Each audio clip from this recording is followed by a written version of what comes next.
আসসালামু আলাইকুম, welcome back ক্লাউডওয়ার্স YouTube চ্যানেলে আপনাদের সবাইকে। আজকে মডিউল 3 এর যে টপিকটা নিয়ে আমরা ডিসকাস করব সেটা হচ্ছে what is AWS Elastic Load Balancing, SSL and TLS certificate. So Elastic Load Balancing এর মধ্যে কিভাবে SSL and TLS সার্টিফিকেটটা কিভাবে কাজ করে থাকে বা ইন্টিগ্রেশন বা ওভারভিউ আমরা জানবো এবং কথা বলবো। সো চলুন শুরু করি।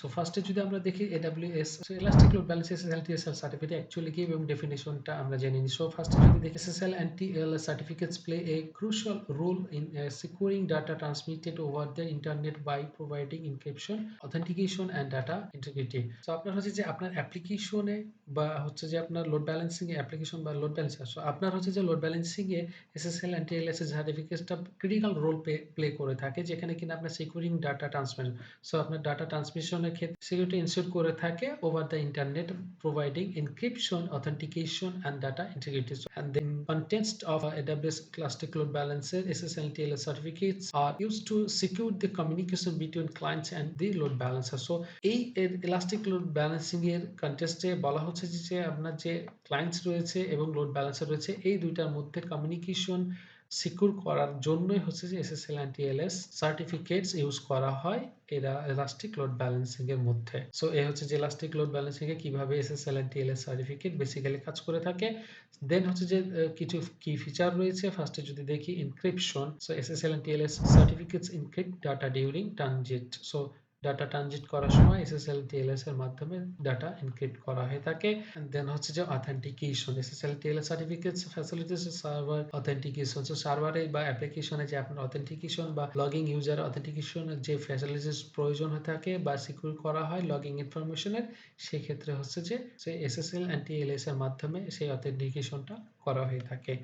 And then হচ্ছে যে data integrity. So SSL and TLS certificates ensure integrity of data by preventing tampering during transmission. So data transmission এর সময় আপনার ডাটার যে ইন্টিগ্রিটি ইনশিওর করে থাকে SSL এবং TLS এর মাধ্যমে। এই হচ্ছে যে কিছু কি ফিচার্স। দেন যদি আমরা দেখি হচ্ছে ইউজ কেসেস। সো definitely হচ্ছে যে secure web application. So SSL and TLS certificates are critical for securing web application, particularly those handle sensitive data such as logging, credential, payment information and personal details. So SSL and TLS certificate সেই অ্যাপ্লিকেশনে use করা হয় বেশি, যেখানে কিনা আপনার হচ্ছে login credential, payment information এবং পার্সোনাল ডিটেইলস নিয়ে করা হয়ে থাকে।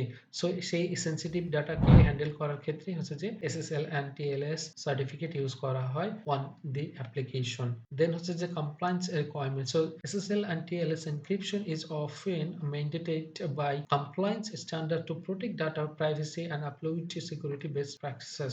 সো যেখানে আপনার হচ্ছে যে ডাটা প্রোটেকশন এবং আপল সিকিউরিটি বেস্ট প্র্যাকটিস করা হয় এবং হচ্ছে কমপ্লায়েন্স স্ট্যান্ডার্ড যে মেইনটেইন করা হয় বা ম্যান্ডেটরি হয়ে থাকে, সেই অ্যাপ্লিকেশনের ক্ষেত্রেই আপনার হচ্ছে যে SSL TLS সার্টিফিকেট বা এনক্রিপশনটা ইউজ করা হয়ে থাকে।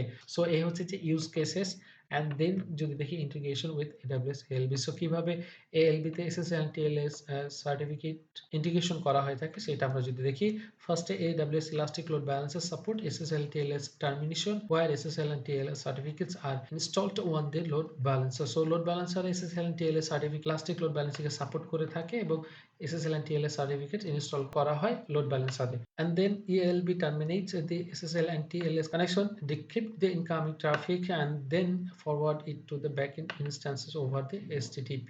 So Elastic Load Balancer terminate করে SSL and TLS connection, then হচ্ছে যে decrypt the incoming traffic. So incoming যে ট্রাফিকটা রয়েছে সেটাকে আপনার decrypt করে দেন হচ্ছে যে ফরওয়ার্ড করে backend server over the HTTP এর মাধ্যমে। সো এই হচ্ছে যে integration with AWS Elastic Load Balancing। and then হচ্ছে যে this enable secure communication between clients and the load balancer as well as efficient load distribution to backend instance. So আপনার হচ্ছে so efficiently আপনার load balancer distribution করে থাকে এবং হচ্ছে backend ইনস্ট্যান্সের সাথে কানেকশন বিল্ড করে। সো এই হচ্ছে যে integration with AWS ELB। and then best practices. So firstly যদি দেখি আমরা always use SSL TLS certificates issued by trusted certificate authorities to establish trust and security. So definitely best practice হবে যেটা কিনা আপনার অবশ্যই SSL and TLS certificate issue করবেন আপনার ট্রাস্টেড যে সার্টিফিকেট অথরিটিস রয়েছে তাদের মাধ্যমে।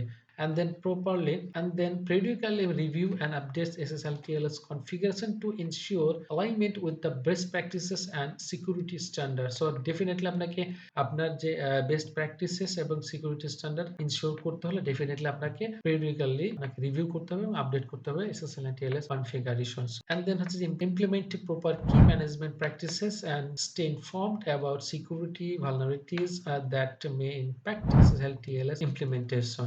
সো ডেফিনেটলি আপনার implement proper key management practice করতে হবে এবং হচ্ছে যে stay inform about security vulnerabilities.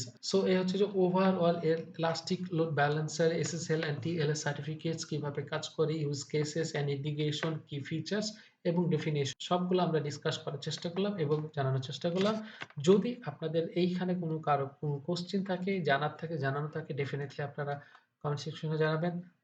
কথা হচ্ছে নেক্সট ভিডিওতে। ততক্ষণ পর্যন্ত সবাই ভালো থাকেন। আল্লাহ হাফেজ। আসসালামু আলাইকুম।